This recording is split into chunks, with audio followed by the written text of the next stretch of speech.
Peace, guys. How's it going? Patrick, Conservative Rap. And in this video, we're going to talk about the Tesla riots and what they symbolize, or effectively what they ultimately mean, why it's history repeating themselves, how to analyze it so you know what you're looking at when you're watching these maniacs destroy people's property and the left destroy and eat itself. Why we're ultimately saying, on one end, why the Democrat Party as we know it will cease to exist, but ultimately like the fundamental nature that leads to this stuff. So in my mind, the Tesla riots are indicative of Ku Klux Klan lynch mobs of history. I'm going to go through a few posts and I want to break this down for you. Even in ancient Rome, there were mobs that were used to tyrannize the populace. And this is from the New Statesman, the gangsters of Rome. Check this out. The brutal side of the ancient city. Roman emperors created a world that seems modern but contains unspeakable horrors, as new books by Mary Beard and Tom Holland reveal. Augustus, widely seen as Rome's greatest emperor, highlights the problem we have within almost all of these towering monsters. Do we regard them as great for the way they bestrode the world, bringing the Pax Romana prosperity and civilization to the entire Mediterranean region?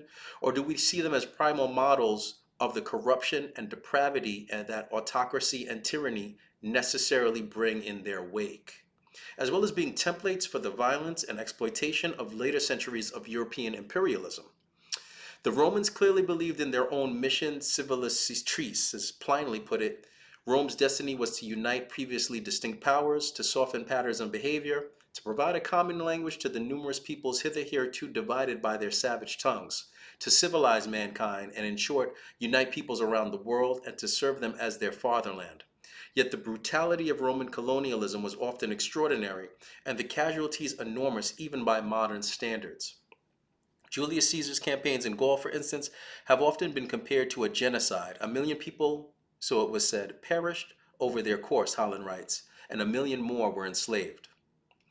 All right, next we're going to go, again, present day. This is Laura Loomer on X, exclusive. Takedown organizer in New York drove his own Tesla takedown to protest in his Tesla. So she CC'd Elon Musk and said, as reported today, the organizer of a Tesla takedown protest that took place in Manhasset, New York this afternoon is a Chinese man named Christopher Lee. Loomer noted that there's an alarming trend at these Tesla takedown protests we have been covering. We've discovered that many of the organizers are Chinese nationals. Are the Tesla takedowns being organized by hostile Chinese adversaries to hurt the Trump administration? Certainly warrants an investigation. She then tags Director Cash. Shout out to Cash Patel. Awesome. And Dan Bongino. Shout out to Dan. Awesome. If I'm not mistaken, are both representing Queens. In addition to Trump. What is it about Queens and awesome cats, awesome dudes? All right, today Laura Loomer unleashed contributor CCP Skip Tracer they followed Christopher Lee during the protests, where he took photos of him and then followed him to his car in the parking lot outside the shopping center where he left the Tesla takedown protest he organized. To our shock, we captured photographic evidence to prove that Christopher Lee drives a deep blue metallic Tesla Model 3. Hypocrisy much? We took photos of Lee at the protest and as he was getting into his Tesla with a female Chinese companion who spoke zero English. The Tesla takedown protesters are such hypocrites. Some of them, like Christopher Lee, are Tesla owners themselves. Protesting while owning a Tesla? Shameless. Here are the receipts. Next by Zero Hedge. Awesome. And just follow me where I'm going, guys, with this.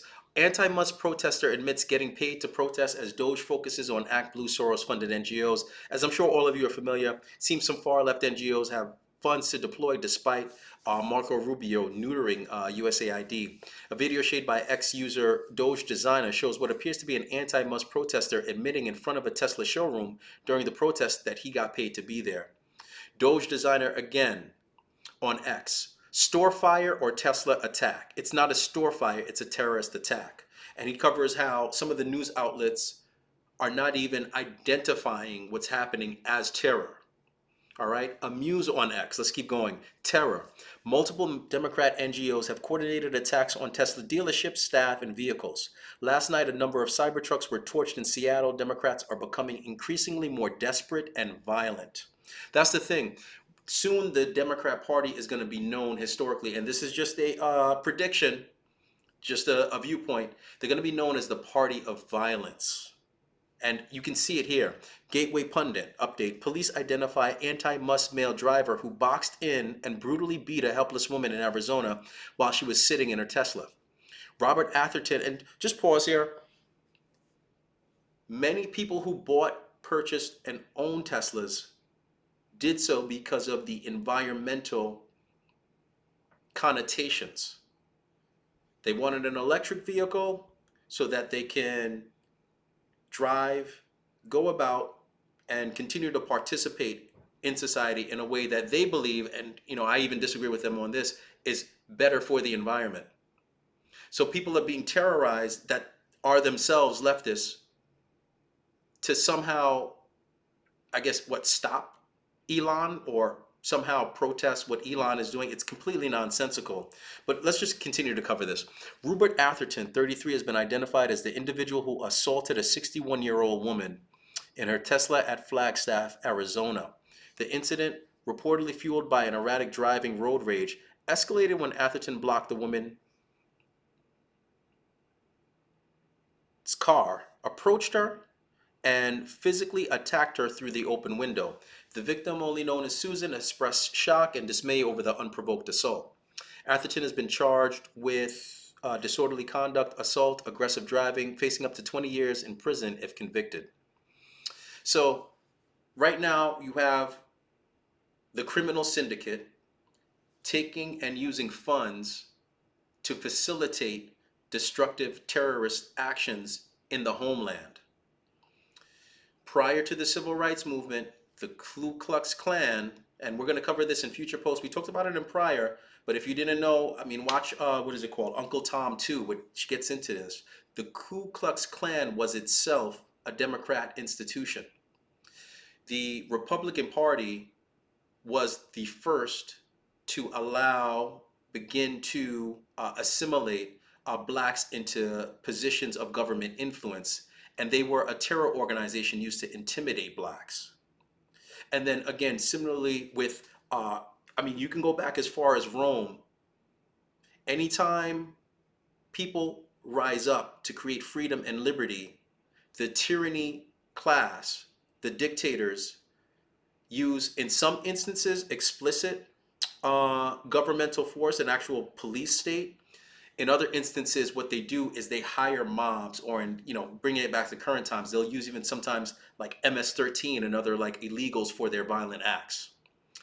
The left is again becoming increasingly the party of violence, and just as we indicated, over time, the Democrat Party as we know it may cease to exist. More importantly, we need to be in the lookout for these insurgencies and how they import illegal gangs, use paid street thugs to do their bidding, all while masked within this like trendy virtue signaling of the day, right? Whatever garners the most like socio-political currency of the time is what's essentially used to cover over these demonic acts. And you even see it in the fake news and the media covering for these people effectively. Think about the BLM riots a few years back as another example, and recycle that ad nauseum, and then ad infinitum into the future. This is something that will continue to happen anytime the people don't remain aware and stay vigilant. As Jefferson once said, eternal vigilance is the cost of liberty. Understand and pierce through the talking points of the day. Look to see what drives the heart of what you're dealing with. You can't have an empire or a powerful nation without hordes of people sometimes being compensated or attempted to destroy it, sometimes in covert fashion, and tear it down. Again, guys, appreciate you watching. Feel free to check me out on X, TikTok, Rumble, Instagram, etc. Again, TikTok and Instagram, more so the poetry and the rhymes. Rumble and YouTube here, more like the actual conceptual breakdowns. Feel free to comment below. Let me know your thoughts, and I'll look forward to more shortly. Take care.